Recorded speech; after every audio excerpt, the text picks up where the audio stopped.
again, I'm Kinndli with another lab. I want to break down today another transition in the vinyasa from low push-up, our Chaturanga, to upward facing dog. This one, oh gosh, as a teacher, like in a large group class, I see so many things happening all the time, and it's concerning because I want you to have happy, healthy shoulders for the rest of your yoga life. So let's dig into this. It's really important. So this lab, we're going to look at Chaturanga. I want to show you again where Chaturanga lives. I'm just going to put 2 blocks on the floor. You can do this to help find your Chaturanga. I'm just going to sit my hips on the first block, my chest on the second block, and where we want our hands in Chaturanga are back here. Toes curled under and shoulders hugging back. The hands, the wrists are under my elbows, my shoulders are hugging back. Pull up through your belly, hug your legs really strong. So this is a great thing to do if you have 2 blocks, because then you can actually feel Chaturanga without having to hold it. And sometimes it's just too hard to hold this long. So you can use blocks just to let your body start to feel the muscle memory. Okay? Now, the second thing I want to say about Chaturanga is that you don't have to go so low. Sometimes, in yoga class you'll hear a teacher, or on these videos you'll hear me say, high to low push-up, or hold it a little far off not so far off the floor. You don't have to go so low, okay? So don't always listen to us yoga teachers. Your Chaturanga might look like knees on the floor and a little bend in the elbows. That might be your Chaturanga, pulling in your core, looking forward. Remember the last lab, we did the shift forward, and that might be your Chaturanga, just a little bend in the elbows. If your legs were straight, that might be your Chaturanga, just a little bend in the elbows. Now, the next pose after Chaturanga is upward facing dog. So, we do the high plank through, shift to Chaturanga, and then we go into our upward dog. And I'm rolling my feet to point, and I'm lifting up my chest. Now, this pose can take a long time to get. Honestly, it took over 10 years for me to be able to, I just had really tight hips and a really tight low back. I still feel tightness in my low back.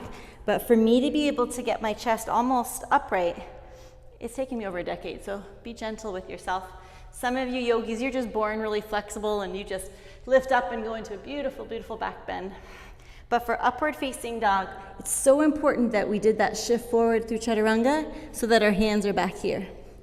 If you don't do that shift forward from high to low push-up, and you don't do that shift forward, you know what happens is you lower down without shifting forward, and your hands are way up front here. So my hands are under my shoulders, actually they're further forward than my shoulder line. So if I try to come into up dog from here, this is what it feels like. My face hopefully is showing you. Not comfortable.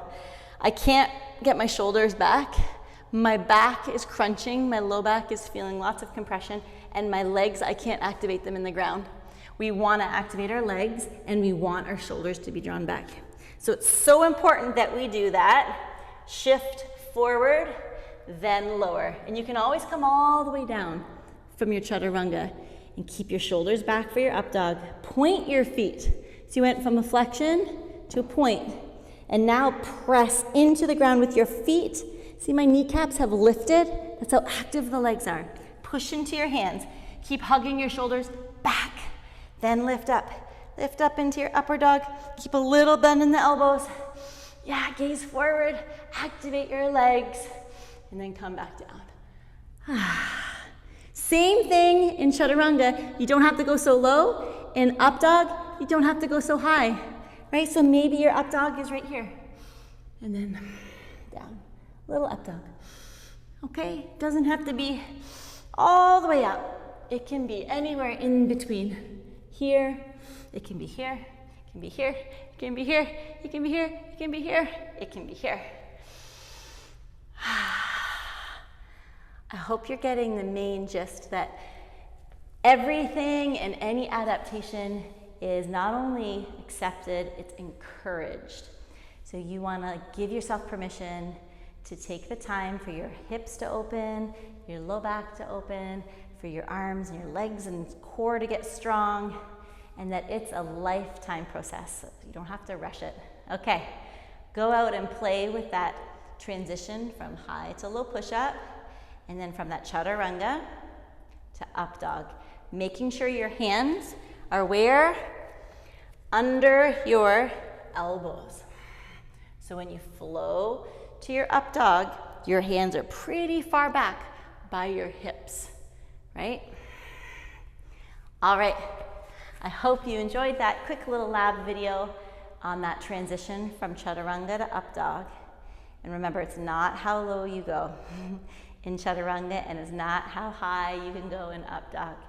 You can modify and adapt to find the power in your practice. Thank you. I'll see you again soon.